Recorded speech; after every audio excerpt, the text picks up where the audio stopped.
Welcome back. Now, the big story from the telecom sector, the government's draft telecom bill, which is now in the public domain for stakeholders to give their feedback, has proposed to regulate communication services offered by over-the-top platforms. That's not all. The draft bill also provides for penalty waiver to telcos on the back of payment defaults under extraordinary circumstances. Additionally, the draft policy also empowers the government to block transmission of certain messages and intercepting communication.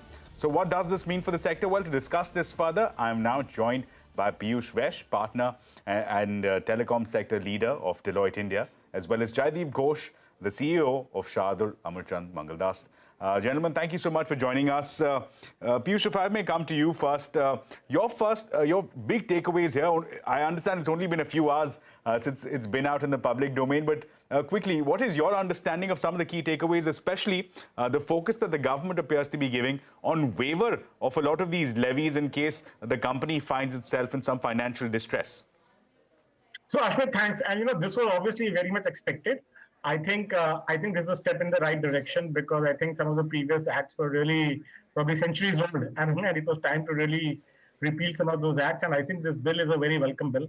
I think if you look at the bill, I think there are 3-4 things which are extremely critical and which have really brought a larger gamut of play into this whole piece. The first thing is that it really covers the entire ecosystem. So whether it's the network service providers, whether it's the infrastructure service providers, whether it's the OTT players. So, the OTT players, I think that's been a demand for a long time that the OTT players also need to be in the ambit. And I think this bill really gets that into it. The second thing, which is extremely critical and important, and we've seen a historical trend where we had some challenges in terms of retrospective amendments. So I think this bill really puts that to bury to say that retrospect issues will not arise, which are really detriment to the operators. And in fact, to the extent that they're actually giving a 5-year moratorium from the appointed date in case they have to do any repealment of any act, any statute, etc. Mm-hmm. Third thing, which is extremely important in the bill, is also the fact that any mergers, demergers, acquisitions that are going to happen. I think from that perspective, you only need to intimate the licensing authority, and obviously other acts like the Companies Act, etc., will fall in place. So I think overall, I think it's a very welcome move. And I think all the operators should be quite happy with it and the entire ecosystem. And I think we'll wait for the bill to be enacted shortly.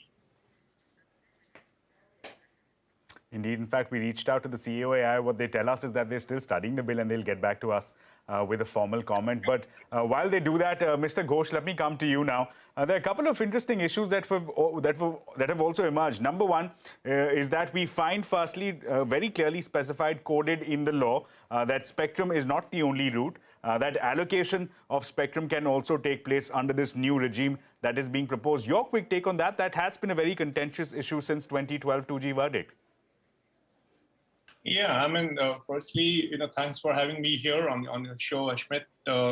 And this, bill and someday this would, in some form, will be an act is definitely, updates all the 1885 to 1950 acts.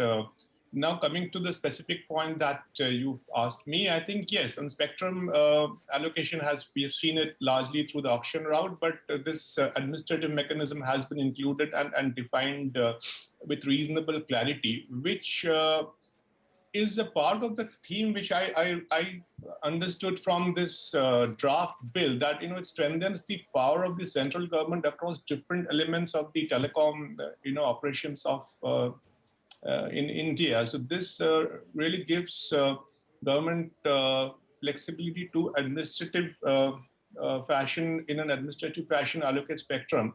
The only thing I would like to mention is that there's a list in the draft act in terms of in which situation or to which all kinds of organizations can spectrum be assigned without an auction. The interesting element I saw is that some agencies, including BSNL, MTNL, are also included there. But I think this, for other organizations like space or defense, that gives a fair bit of clarity. So overall, it's okay as long as it's exercised in a cautious and careful manner over a period of time. Back to you, Ashmit.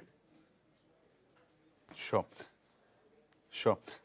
Peeyush, if I may come to you again, You mentioned as one of the key takeaways being that the OTT players, the likes of WhatsApp, Signal, Telegram, will now also be under this regulatory ambit. The question I want to ask you is, will this change be welcomed or will it be contested because it brings with it a bag of compliances as well? You have to understand one thing, Ashmi, that the government is very clear that there is no compromise on the national security. And if you really look at the theme of this bill, in multiple places in the draft bill, they've really spoken about national security and the interests of the people and the public.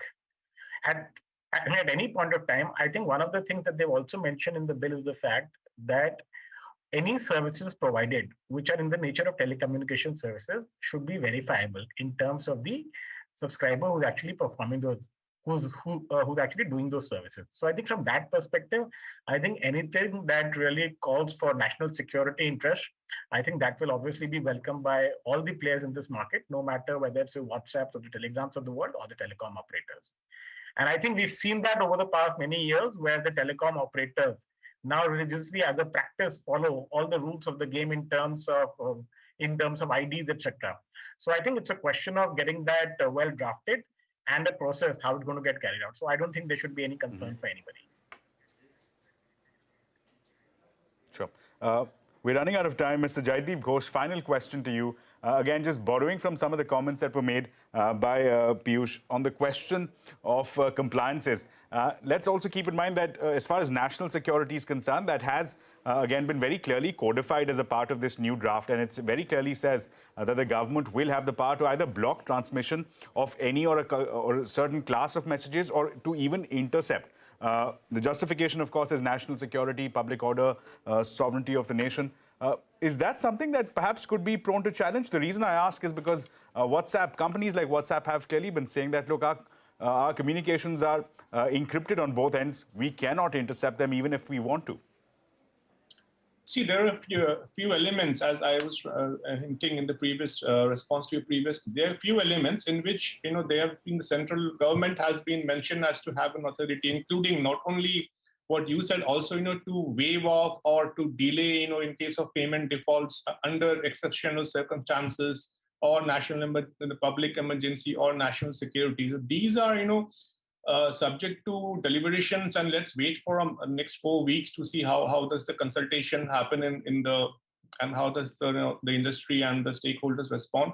And I think we'll take a view that yes, in principle, some of these are likely to be kind of, if not contested, at least deliberated, that in which situation and can such powers be exercised by the government. National security definitely yes, but there is a mention of extraordinary circumstances in more than one place. So we have to see how that gets interpreted. So we'll probably see how the consultation process goes, Ashmit. Indeed, Mr. Vaish, Mr. Ghosh, thank you so much for joining us with your valuable time, insight and perspective. It will be an exciting 30 days ahead for the telecom space. October 20th is the deadline for submitting one's comments and as well as submissions as far as the draft telecom bill is concerned. But that, unfortunately, is all the time that we have for. It's a wrap on this edition of the News Centre. Thanks so much for watching. News and updates continue right here.